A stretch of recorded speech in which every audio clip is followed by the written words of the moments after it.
What's up?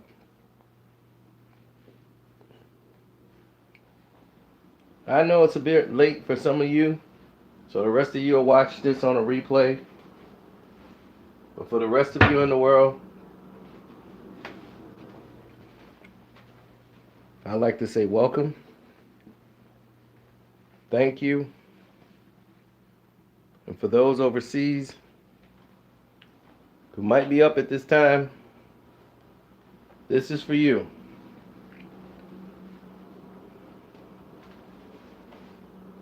Die Hard was a movie that was made 100 miles an hour, meaning that they were writing it as they were filming it. Die Hard was so important in today's society when it comes to movie making. It was so ahead of its time that it was such a financial risk just to get everything rolling. Now, the movie was written off a novel called The Detective. The guy who wrote that story, and it was really gritty, about a detective in the city, played by Frank Sinatra. The TV show was made based off the book. Then the guy made a sequel many years later called Nothing Lasts Forever, where it's about this big building, this guy's fighting people, and he ended up dropping his daughter off a building. The book being made into a movie, nobody's really interested in the sequel. So they said, well, we need to make a movie for it. We got to turn this around. How are we going to do this? So they get a screenwriter, he cooks it up, makes it sound great. Everybody buys it. Next thing you know, they said, okay, we got this going. All we need is who's going to be our lead action star? Let's get Burt Reynolds.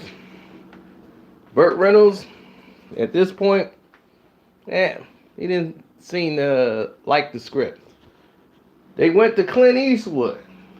He returned the script back written in red across the script saying, I don't get this comedy. Why is there comedy in it? He wrote that on the script as he sent it back. Like, why is there so much comedy in this thing? Like, I don't get it. He didn't. Clint did not get it. What's up? I see you. So, while he did not get this film and didn't understand Die Hard, there was a situation brewing in Die Hard that needed their immediate attention of the cast and crew. Now,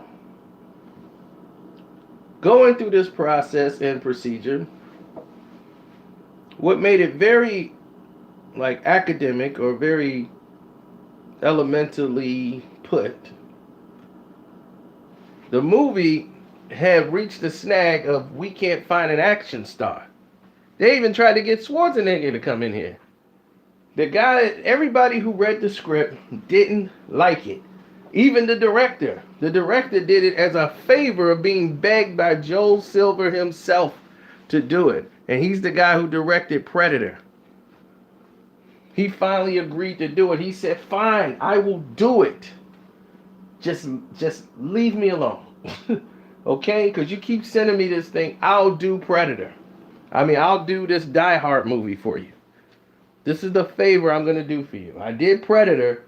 It's a hit. And now you want me to go in there and do a movie about a guy who's fighting in a building and his whole thing is to run away from everybody. He's trying to hide. While everybody's being held hostage, he's trying to hide from terrorists. So, his thing is he didn't want a terrorist movie. That was his whole thing. So he says, if I direct this thing, I got to change this script. Because I don't want to do a terrorist movie. Terrorist movies are not fun. People like robbers. Robbers make more sense. Not terrorists. So everybody sits around and they fumble with their thumbs. And they go, you know what? He's right. People don't like terrorist movies. but they like robbery movies. So the script flips from Hans Gruber being a terrorist to a thief. And that his whole terrorist thing is just an act, an employ, moving along the way it did. Now, as this film went on and as the script went,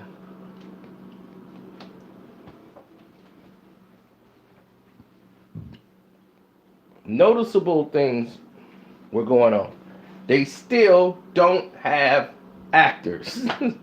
Alan Rickman was hired to be the bad guy before they even had a lead star. Alan Rickman has never been in a movie before. We know Alan Rickman now, but he had never been in a film before. He's only done Broadway.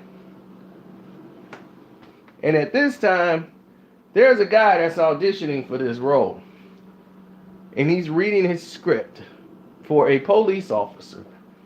And his name happens to be Wesley Snipes. Wesley Snipes is reading a script, and Reginald Van Johnson is watching him do it, and watching his delivery, watching everything Wesley's doing as Wesley's going through his thing, and he's saying, oh man, I am not finna do it like he just did it. Wesley Snipes did it and went in there for the audition, and Wesley was the favorite to get this role. The problem they had with Wesley Snipes wasn't his delivery as the police officer. It was the fact that he didn't seem more vulnerable. He seemed like he could be the action star himself. They didn't want that. Reginald Van Johnson came in and did the role exactly the way they wanted it. He was a cop who was a family man, and you could buy into it. Wesley had a little bit too much macho in his delivery. So even though it looked like Wesley was going to get it, his agent, they had him as the lead to get the role, they selected Reginald Van Johnson, who was a long shot to get the role. They said, that's the cop. That's him. But nothing can compete with what happened with the main role. They sent it over to Sylvester Stallone, Sly. And Sly said, yo, I'll take a look. Let me see. You know what? I do like this script in certain parts. I think I can pull this off, but I kind of want to direct it too. So, if I co-direct this thing, do you think it can fly? Because I love the fact Arnold turned it down. Arnold turns it down, I take it over, I got his directive, and I make it into a big hit. Hey, none the wiser. So Sly's a little interested. But at this time, Sly's looking more towards the comedy road. Like, I'm going to go comedy a little bit. You know, I'm just going to try out these little comedy roles. They offered me some really big checks to go into comedy. But he was interested for a moment, but then he said, nah, I'm going to go take these big checks that they laid out for me. So they went to Bruce Willis because they were running short on time. They couldn't get anybody to take this role. Bruce Willis, who was known for Moonlighting, comes up and was like, he didn't even really want it. He wanted it, but he didn't think he would get it. His agent went in and requested and said the only way we can get Bruce to accept this is they made him an offer which was ridiculous. He was paid $5 million. This is a guy who's never been in an action movie a day in his life. $5 million to be the action star in Die Hard. Made him like one of the highest paid actors in Hollywood.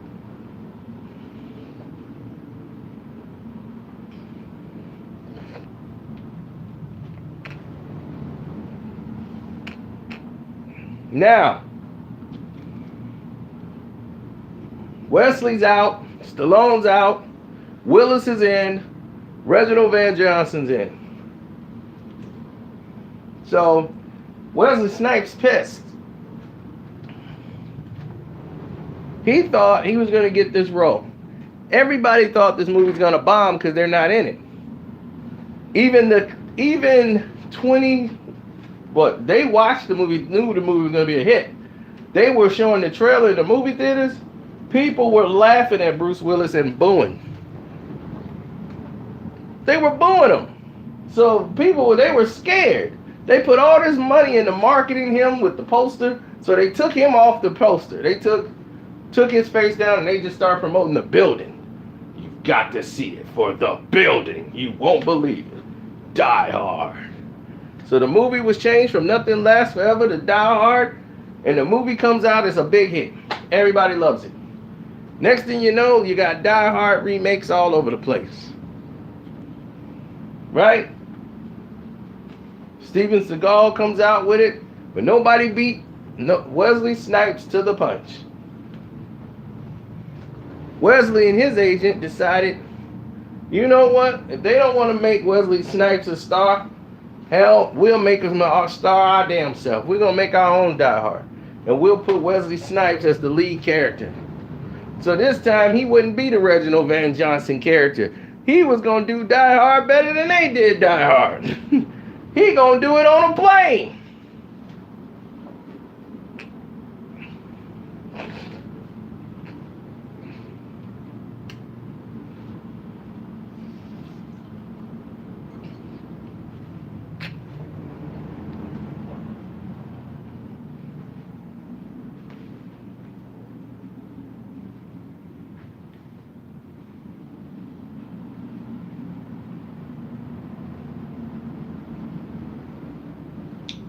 So, while filming Die Hard on a plane,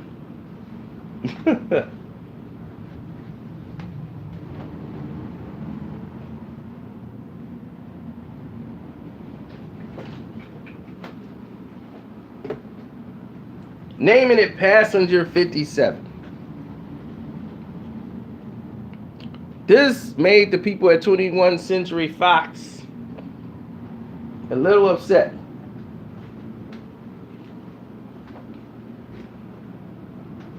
Mainly because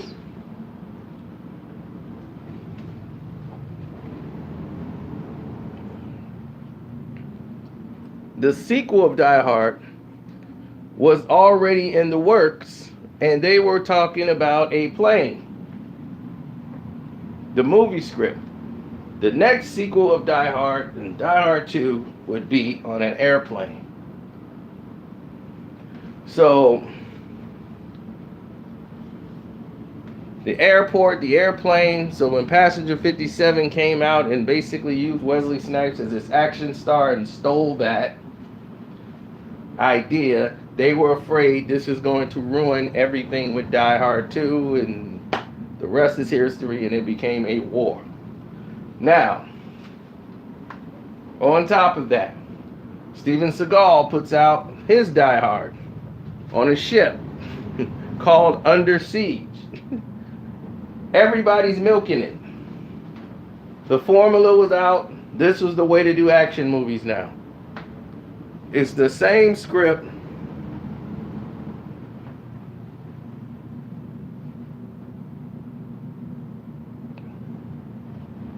It's the same script over and over again. Repeatedly. 24/7 on a loop. So Sylvester Stallone, who was ticked off, they didn't make him a director of Die Hard so he can co-direct and get some producer credits.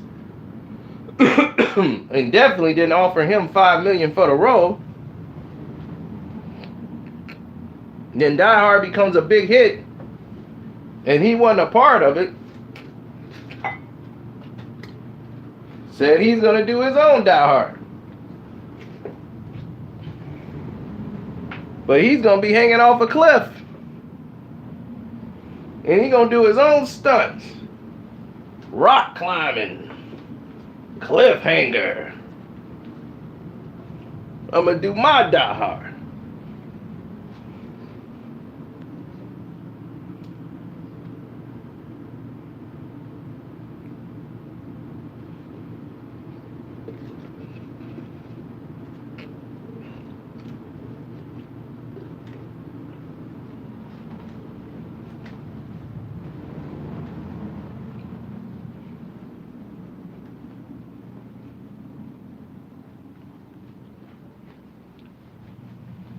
So as you see, a lot of development was taking place when making these films.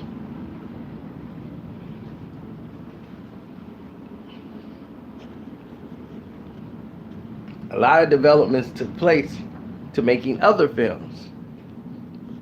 And Die Hard became the feeding ground of nothing but imitation Die Hards all over. The people were sick. But they made their money. And that's what's important.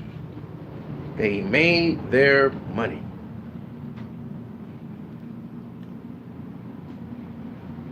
Granted, the other side didn't care too much if one side did more than another side. They didn't care. As long as they made their money. So don't forget to donate to the Cash App. My name is Carcino. Thank you guys for listening to me tonight.